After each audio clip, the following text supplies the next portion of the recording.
I always thought the scariest thing about our town library was the old elevator that shuttered when you pressed the basement button. But I was wrong. I'm telling this now because, after what happened, I can't trust anyone else to write my story, especially not the books waiting down there.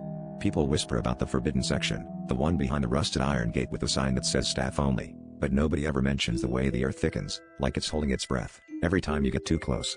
I should have listened to the warnings carved into the stairwell walls, but I needed answers about my brother's disappearance. The basement was colder than the rest of the library, the lights flickering weakly above endless rows of ancient tomes. I squeezed through the gate when no one was watching, heart pounding, drawn by a strange compulsion, like the books themselves were calling for me. As soon as I crossed the threshold, the silence shattered.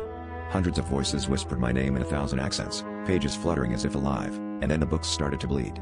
Dark ink oozed from their spines, dripping onto the floor, spelling out words I couldn't quite read but felt were meant for me. Every step I took, the whispers grew louder, "Turn back, or let us write your end." I tried to leave, but the ink spread, snaking across the tiles, coiling around my shoes, anchoring me in place. The books opened themselves, pages flapping wildly, stories within warping and twisting into scenes from my own life, moments only I could know. The voices promised, begged, threatened, "Write your future with us, or let us write it in your blood." I squeezed my eyes shut, fighting the urge to look, to read, to let them in. But curiosity gnawed at me, sharp and insistent. I remembered my brother's fascination with the forbidden section, how he vanished after sneaking down here, and dread pulled in my stomach.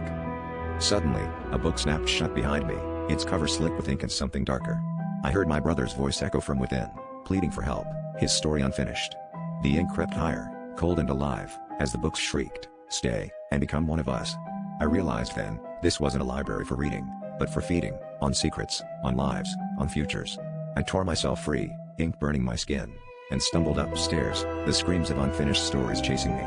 Now, every night, I dream in ink, and when I wake, my hands are stained with words I never wrote, words that promise one day, I'll finish my story down there, too.